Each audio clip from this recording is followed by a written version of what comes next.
Hi guys, welcome back to my channel. For those of you who don't know, I'm British and I'm currently going through the US visa process. So today I'm going to be answering some of the questions that you guys have asked me. Now I should point out that I'm going through the K1 or fiance visa process, so if you're going through a different visa process, then my answers are probably going to be different from what you're looking for. Okay, question 1, and this has got to be the most frequently asked question. How long does it take? I wish I knew. I wish I knew. I wish I knew. Yeah, it's quite a frustrating question. It's frustrating because I don't have an answer, and through the entirety of this process I've never had an answer. I currently don't have an answer, and I won't have an answer until this is all done with, and I don't know when that will be. So, long story short, I have no idea, but currently, just to give you an idea of my time frame, we started the K1 fiance process in August of 2021 when we got engaged. I'm pretty sure we had a receipt of all of our initial paperwork early October 2021. Then we didn't really hear anything at all until January of 2023. It's a really long time to be waiting. We even had a big expensive wedding in that time, thinking that it was going to fit in the time frame we'd initially been given. I'll go into that more later. We even tried to expedite our processing, so speed it up. We got denied this twice. We tried both on the grounds of my hubby is in the military and his current orders mean that he could be deployed at any time. They denied that. The second time we tried to expedite it on the grounds that we were suffering great financial loss. Because of the visa process, I was kind of stuck in limbo. I couldn't go and do my work anymore. And my work, for anyone that doesn't know, is performing and performing abroad, doing contracts. So I couldn't risk being away on a contract when I got one of these visa letters through, or a meeting, or a biometrics appointment, etc. So I kind of had to stay at home in the UK for all of that time with no answers, not living the life I wanted to live, unfortunately, and that's continued through to today. So in the January of 2023 is when we received a letter to say that our case was being moved on from USCIS, or the United States Citizen and Immigration Service, that's a mouthful, through to the Department of State's NVC, or National Visa Center. From my understanding, what this means is that you pass that first part, basically where you've had your paperwork looked through. Yeah, it takes 16 months for that to happen apparently. To then the Department of State reviewing that case and asking for what they need next. After that, things did start happening a little bit more quickly.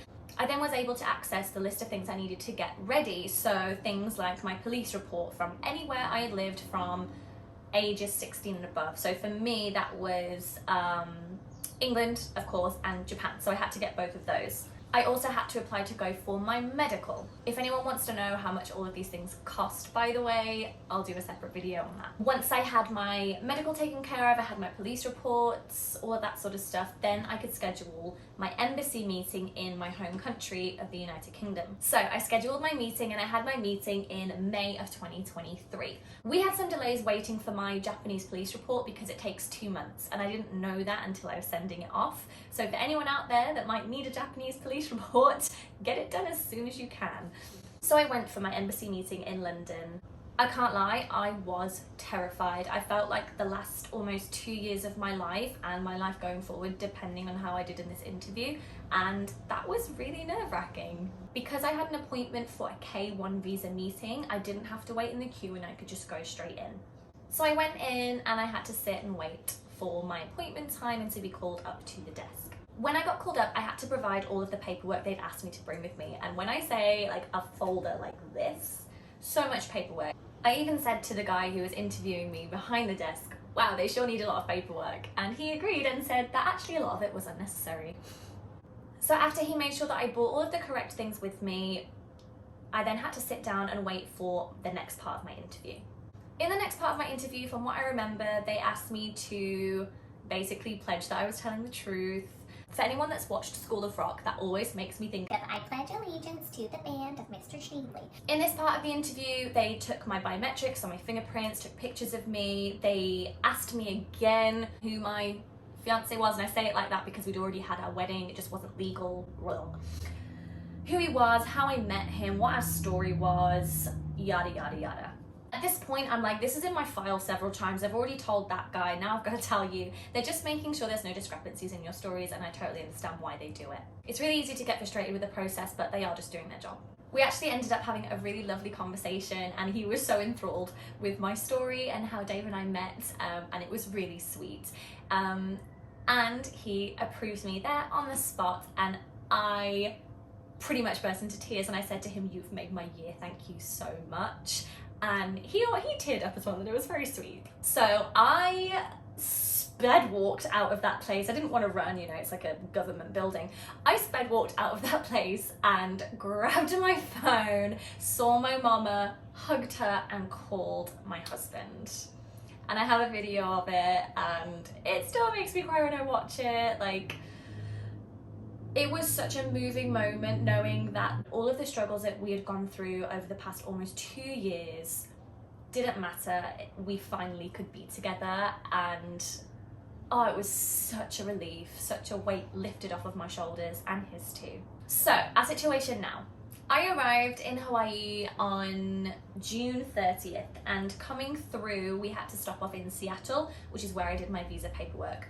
The people of Seattle airport were so helpful, and they let me come through with Dave through immigration, which made it a lot quicker for me. And I got pulled aside, which I knew was going to happen, because after you have your interview in the UK or wherever you're from, they send you this huge packet of paperwork, and a lot of it says like, do not open, this is for immigration when you arrive in the country. So I got pulled aside, they had to check all of that out, they then had to confirm who I was, etc. And just make sure that I understood the rules of my visa, being that I had 90 days to marry Dave, and I couldn't marry anyone else. I could, but I'd be deported basically. So I said yes, we carried on, we got our flight to Hawaii. I've now been here for 3.5 months, and we are now in the next process of the visa. So we had to legalize our wedding, and we did that in July. It was the 23rd, but I believe the wrong date was put on our marriage certificate, which made it the 25th. So 25th of July is when we legalized our marriage, apparently. And after that happened, basically you get your wedding certificate and you send off all the proof that you've actually legalized your marriage. So after a whole other load of paperwork, which basically included most of the same information they've already got on me, we sent all of that off along with another lot of money, and we've had quite a lot of response since. It seems a lot quicker on this side. So I had a letter saying I needed to send some other things, which is very easy to get sorted. I had another letter saying I had to go to a biometrics appointment, again to have my fingerprints, my photo, my signature, etc. And another 2 letters to say that they'd received everything. So the correspondence on this side seems to be a lot faster. That said, I've been here 3.5 months and I still don't have my work permit or conditional green card. So for anyone going through this process, all I can say is be patient. It's incredibly difficult, and although I feel like the worst is over for me now, it's still not over. I'm not allowed to work currently, and that for me is so hard, especially considering that we're in the most expensive state, and living on a 1-person income in Hawaii, where the cost of living is like 88% higher than the rest of the US, and housing is 200% more expensive. Yeah, it's very difficult living here. It's very expensive, and I wish I could help out. But the main thing is we're together, and any obstacles we face now, we face together.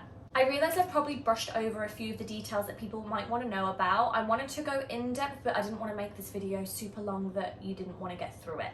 So please, if you have any questions about cost, I will do a separate video entirely on the cost of everything, because I realise for a lot of people don't talk about money, but with something like this, I think it's nice to know what you're getting yourself in for. So if anyone wants me to do that, let me know.